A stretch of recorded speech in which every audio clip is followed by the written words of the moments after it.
यं ब्रह्मा वरुणेन्द्ररुद्रमरुतस्तुतं दिव्यैस्तवै वेदैशाङ्गपदक्रमोपनिषदै गायन्त्र्यं शामगा ध्यानावस्थितद्गतेन मनसा पश्यन्ति यं योगिनो यस्यान्तं न विदुषुरासुरगणा देवाय तस्मै नमः। सप्तद्वीपा पृथ्वी के सम्राट महात्मा ऋषभदेव जी, इनके 100 पुत्रों में सबसे बड़े पुत्र का नाम है भरत।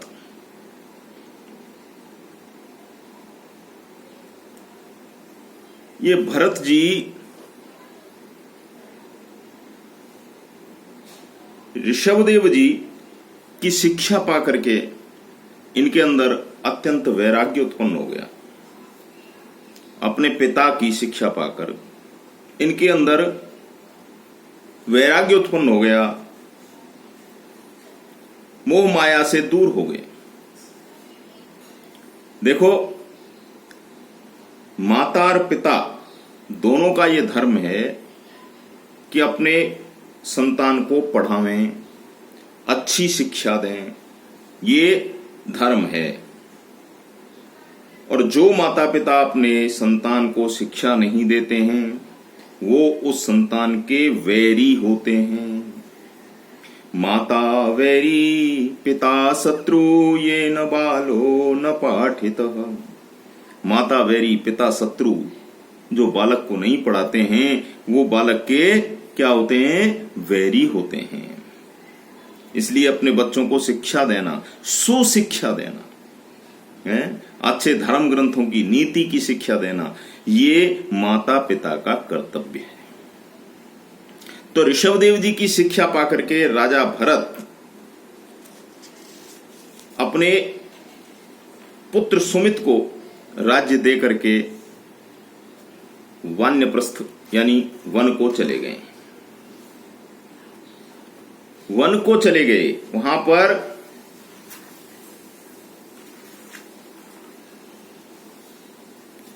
एक कुंड है दामोदर, उसके पास में जाकर के और उन्होंने तपस्या आरंभ कर दी। तपस्या आरंभ कर दी। ये कुंड नेपाल में है, नेपाल। वहां से ही जो है गंडकी नाम की नदी उत्पन्न होती है। उसके किनारे पर जाकर के और तपस्या आरंभ कर दी है। मंत्र का जाप करना शुरू कर दिया है। मंत्र कौन सा? वही मंत्र, ओम नमो भगवते वासुदेवाय, ओम नमो भगवते वासुदेवाय, ओम नमो भगवते वासुदेवाय, ऐसे जाप शुरू कर दिया। दामोदर कुंड से ही देखिए शालिग्राम की उत्पत्ति होती है। भगवान शालिग्राम वहीं से प्रकट होते हैं।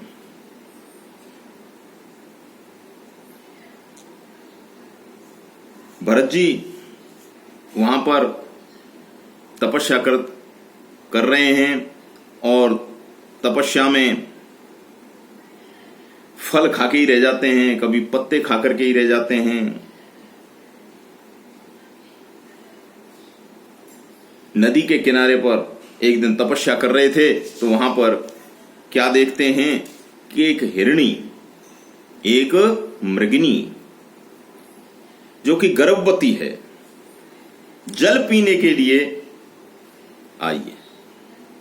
जल पीने के लिए आई है और इधर से शेर की दहाड़, शेर ने तेज दहाड़ लगाई है तो भयभीत हो गई है बेचारी, कातर हो गई है और जल्दी जल्दी करके नदी पार करने लगी है। इस जल्दी जल्दी नदी पार करने में बीच में ही उसके प्रसव हो गया है।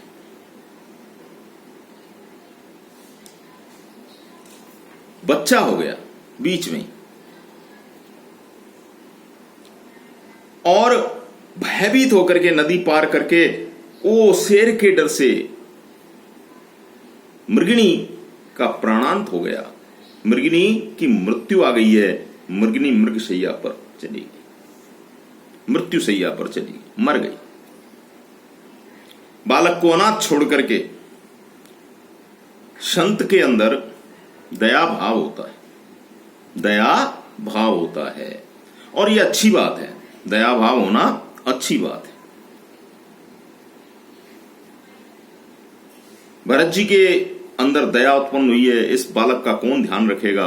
भरत जी उस बालक को अपने आश्रम में ले आए, हिरणी के बालक को आश्रम में ले आए। देखिए यहां पर एक बहुत अच्छी बात बता दूं कि दया भाव उत्पन्न होना अच्छी बात है, जीव रक्षा करना अच्छी बात है, बहुत अच्छी है, करनी भी चाहिए, लेकिन अपने मन को उसमें लगा देना, यही तो माया है। भगवान की माया यही है, माया कोई और नहीं है, माया यही चीज है। इस माया मोह में आदमी फंसा और 84 के चक्कर में घुसा, इससे निकल नहीं सकता जब तक माया के चक्कर में। क्योंकि ये माया जो है क्या है, एक दीपक है, और हम लोग क्या हैं, पतंगे हैं, चारों तरफ दीपक के घूमते रहते हैं, और घूम घूम करके अंततो गत्वा उसी में अपने प्राण त्याग देते हैं। वहां से बार बार अलग होते हैं, फिर आकर के फिर दीपक की तरफ जाते हैं। माया दीपक नर पतंग और भ्रमि भ्रमि इवे पड़ंत। अब यहां उबारता कौन है? कह कबीर गुरु ज्ञान से एक आध उभरंत। कोई एक आध ही उभरता है गुरु के ज्ञान से, एक आध का ही कल्याण होता है। तो यहां पर भरत जी उसकी सेवा करने लगे हैं, सुबह चारा डालें, नहलावें धुलावें, उसको पालें, छाया में खड़ा करें, धूप हो जाए तो। ऐसे करते करते करते करते उनका ध्यान तपस्या से धीरे धीरे विरक्त होता गया, अलग होता गया। तपस्या में तो कम मन लगे और उस मृग शावक में ज्यादा ध्यान लगे, मृग शावक में ज्यादा ध्यान लगे। माया ने जकड़ लिया। तब तो एक दिन भरत जी को मृत्यु का आभास होने लगा, मृत्यु आ गई भरत जी की। तो मृत्यु के समय में देखिए कहते हैं कि मृत्यु के समय जो चीज याद रखो या जो बात याद रखो या जो नाम रटो, उसका प्रभाव अगले जन्म तक होता है। मृत्यु के समय जो ध्यान रह जाए वही अगले जन्म में मिलता है, इसमें कोई दो राय नहीं है, कोई शंका नहीं है। तो मृत्यु के समय में आप भरत जी के मन में भगवान का ध्यान तो आया नहीं, भगवान का नाम तो आया नहीं, कहां इस माया का ध्यान आया, माया मोह का ध्यान आया। क्या आया? अरे अब मेरे बाद इस मृग शावक का, इस मृग के बच्चे का ध्यान कौन रखेगा? मृग शावक का ध्यान कौन रखेगा? अंत काल में भी रहा और मृग शावक का ध्यान, अंत काल में भी मृग शावक का ध्यान रहा, वहां भी भगवान का नाम नहीं आया। कितने बड़े तपस्वी थे, तपस्या कर रहे थे, सब कुछ कर रहे थे, सब भगवान की तरफ अपना मन लगा दिया था। पिता की शिक्षा काम आ रही थी, संस्कार काम आ रहे थे, लेकिन मृग रूपी माया ने ऐसा मोह लिया कि तपस्या से मन हट गया और मन कहां लग गया? मृग शावक। आहा। तो अंत काल में भी रहा मृग शावक का ध्यान और पुनर्जन्म में मृग भय राजा मोह निधान। इसका प्रभाव क्या हुआ कि अगले जन्म में उनको मृग योनि प्राप्त हुई। मृग का ध्यान था अंत समय में, उनको मृग योनि प्राप्त हुई, मृग ही बन गए अगले जन्म। यहां पर देखिए थोड़ा सा अपना अगर कल्याण चाहते हो, अपना अगर भगवान की तरफ थोड़ा बहुत भी वो है, अपना कुछ कल्याण चाहते हो, तो अपने पुत्र का नाम, अपने पुत्रियों का नाम, अपनी संतानों का नाम भगवान के नाम पर रख देना चाहिए। लेकिन आजकल तो बड़ी फैशन है, चिंटू, मिंटू, टिंटू, पिंटू, पता नहीं, कोई नाम का अर्थ ही नहीं है। और ये नाम रख करके जिसका कोई कुछ लेना देना नहीं है। देखिए क्यों रखना चाहिए भगवान के नाम पर ध्यान?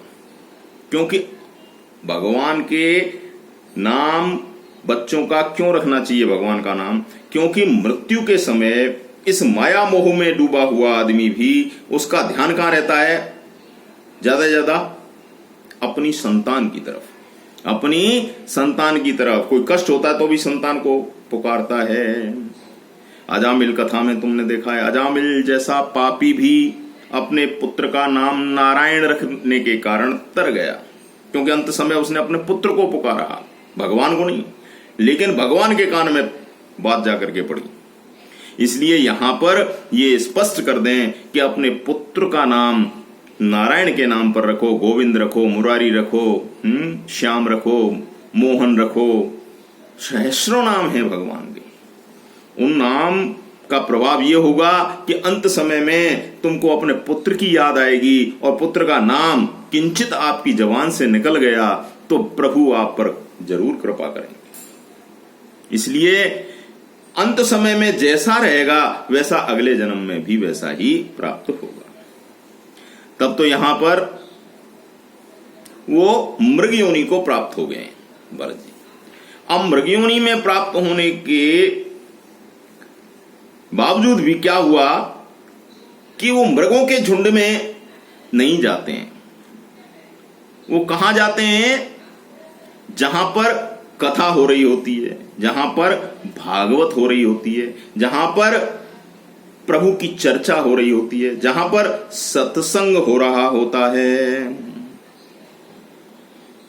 ऐसे स्थान पर जाकर के खड़े हो जाते हैं। क्यों? कि ये पूर्व जन्म के संस्कार हैं, ये पूर्व जन्म के संस्कार हैं। वो संस्कार मृग होने के उपरांत भी नहीं गए हैं भरत जी के अंदर से।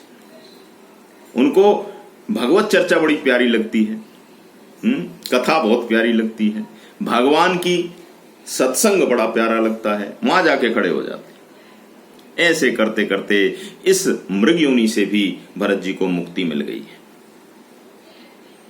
अब भरत जी का तीसरा जन्म होता है। आंग्रिश पंडित के घर में भरत जी का तीसरा जन्म होता है। पंडित जी के दो पत्नी थी। एक पत्नी के बेटी बेटा है और दूसरी पत्नी के जुड़वा संतान है। जुड़वा संतान में सबसे छोटा जो पुत्र है वो है भरत जी। भरत जी को अपने पहले दोनों जन्मों की बातें याद हैं, पूरे वृत्तांत याद हैं, पूरे दोनों जन्मों के, कि किस कारण इस शरीर का जन्म हुआ और कैसे प्रथा इस जन्म को गंवा दिया, किस कारण से मैंने अपना जन्म गंवा दिया और फिर इस जन्म में मुझे जन्म लेना पड़ा। अब इस जन्म को मैं नहीं गंवाऊंगा, ऐसा विचार करने लगे हैं। अब पिताजी ने यज्ञोपवीत इत्यादि कराया है, संस्कार दिए हैं, पढ़ने भेजा है। भरत जी को सब ज्ञान है देखिए, लेकिन उनसे पूछें तो उल्टे ही उल्टे जवाब दें, उल्टे ही उल्टे जवाब दें। तब तो देखा कि इसको काम पे भेजा जाए, खेत में भेजा जाए, खेतों में भेजा जाए। खेतों में भी ढंग से काम नहीं करें, खेतों में भी ढंग से काम नहीं करें, पागल उन्माद की तरह बातें करें, पागलों की तरह। सब भाइयों ने, पिताजी सब ने देखा तो इनको तिरस्कार करने लगे। इनका भरत जी के संग अच्छा व्यवहार नहीं करें, सौतेले भाई भी अच्छा व्यवहार नहीं करें, कुत्ते की तरह खाना फेंके इनके आगे कि कमाऊ पूत सबको अच्छा लगता है, कुछ कमा के तो लाता नहीं है, बैठा बैठा खाता है, मोटा हुआ जा रहा है, ऐसे कह के कुत्ते की तरह खाना फेंकने लगे। एक दिन गुस्सा में भरत जी को घर से बाहर निकाल दिया। भरत जी जंगल में घूम रहे हैं, वहां पर कुछ भील काली की बलि देने के लिए ढूंढ रहे थे, कहीं बालक मिल जाए, कोई अनाथ मिल जाए। तो वहां पर भरत जी को देखा, ये जड़ की तरह पागलों की तरह घूम रहे हैं, इससे बढ़िया कोई और बलि नहीं होगी, इसका कोई आगे है ना पीछे। पकड़ लिया है और भद्रकाली के आगे जाकर के बलि देने लगे हैं। जैसे ही भरत जी के ऊपर बलि के लिए अस्त्र उठाया है, भद्रकाली मूर्ति फाड़ के प्रकट हो गई हैं और उन भीलों को मार के खा गई हैं। भद्रकाली ने भी उनकी रक्षा करी। भरत जी जीवों पर दया करने वाले हैं। भरत जी जब चलते हैं तो 5 हाथ आगे जमीन देख के चलते हैं, 5 हाथ आगे की, क्योंकि वहां कोई भी जीव, चींटी, जानवर कोई भी है, उससे बच बच के निकलते हैं भरत जी, कि कहीं ये पैर के नीचे नहीं आ जाए। कभी पैरों में चप्पल, जूते इत्यादि नहीं पहनते, नंगे पैर ही चलते हैं। तब तो एक दिन भरत जी वहां पर जा रहे थे, राजा रहुगण पालकी में सवार होकर के जा रहे थे। तब तो वहां इनको देखा है और इनको भी पालकी में जोत दिया है कि पालकी लेकर के चलो रहुगण की पालकी लेके चलो राजा रहुगण की। तब तो भरत जी टेढ़े मेढ़े चले, नीचे चींटी दिख जाए तो पैर इधर रख दें, कभी उधर रख दें, इससे पालकी उछले तो राजा का सिर ऊपर पालकी की जो लकड़ी है उसमें लगे जाके। आप तो क्रोध से भभक गए राजा, कहने लगे ये कौन दुष्ट है, तुमको पालकी चलानी नहीं आती है, चलना नहीं आता है। तब तो वो तीनों जने तो बोले महाराज हम तो सही चल रहे हैं, ये नया जो मोटा बाबा है ये ढंग से नहीं चल रहा। तब तो उसको डांटा है, तू ढंग से क्यों नहीं चल रहा। भरत जी कुछ नहीं बोले, भरत जी वैसे ही चले। फिर राजा रहुगण का सिर टकराया है। राजा रहुगण ने कहा पालकी रखो नीचे पालकी रख के, और उससे बोले अरे धौंधामल, खा खा के मोटा हो रहा है, चला नहीं जाता है, स्थूल शरीर है तेरा ये मोटा। तब तो बोले भरत जी, हे राजा, यहां कौन किसका शरीर है, मैं शरीर नहीं हूं, मैं तो एक आत्मा हूं। आत्मा के रूप में ये ऊपर जो कवच पहरा हुआ है, स्थूल छोटा मोटा यहां कुछ नहीं है। यहां चींटी के अंदर भी वही चीज है, वही आत्मा है, वही परमात्मा का अंश है। इतनी सी चींटी, और इतने मोटे ताजे के अंदर, हाथी के अंदर भी वही परमात्मा का अंश विराजमान है। ये शरीर जल के भस्म हो जाता है, शरीर का नाश होता है, आत्मा का नाश नहीं होता है। इस आत्मा को कोई मरा हुआ जानता है वो मूर्ख है। या ऐनम वेत्ति हंतारो नश्चैनम मन्यते हतम उभवतौ न विजयनातौ नायम हंति न हन्यते। ये न तो मरती है न मारी जाती है। हे राजन, इसलिए इस काया पर घमंड मत करो, काया पर घमंड मत करो। ये काया एक दिन भस्म हो जाएगी, लेकिन ये आत्मा अजर अमर है। ये तो जो आया है उसको जाना है, और जो गया है उसको आना है। जातस्य मृत्योर ध्रुवम, जो जन्मा है उसकी मृत्यु निश्चित है, और मृत्यु हुई है उसका जन्म निश्चित है, इसमें कोई संशय नहीं है। अब यहां अंतर कितना है कि हो सकता है कि हाथी के शरीर का अंश आत्मा चींटी के काया में प्रविष्ट कर जाए। केवल वो शरीर बदलती रहती है, मरती नहीं है राजन। इसलिए यहां कौन चल रहा है? यहां मेरा शरीर चल रहा है। आत्मा को दोष मत दो, मैं तो शरीर हूं ही नहीं, आत्मा हूं मैं। आप मुझे क्या दंड दोगे? गेहूं को पीसते पीसते हम मैदा बना देते हैं। पर तुम मैदा को पीस के क्या बनाओगे राजन? जो मैदा पहले से ही मैदा है उसको पीस के और क्या बनाओगे? गेहूं को तो पीस पीस के मैदा बना दो। हे राजन, इसलिए अपने मस्तिष्क से ये बातें निकाल दो। कौन राजा, कौन रंग? पूर्व जन्म में हो सकता है कि मैं राजा हूं और तुम मेरी पालकी चला रहे हो। आज उसका परिणाम मुझे भोगना पड़ रहा है कि मैं तुम्हारी पालकी चला रहा हूं। मेरे जन्मों का, अपने जन्मों का वृत्तांत बताया है। कहा है कि पूर्व जन्म में, अपना जन्म बताए सारे। पूर्व जन्म में मैं मृग था, और मृग कैसे बना? मैं राजा था उससे पहले।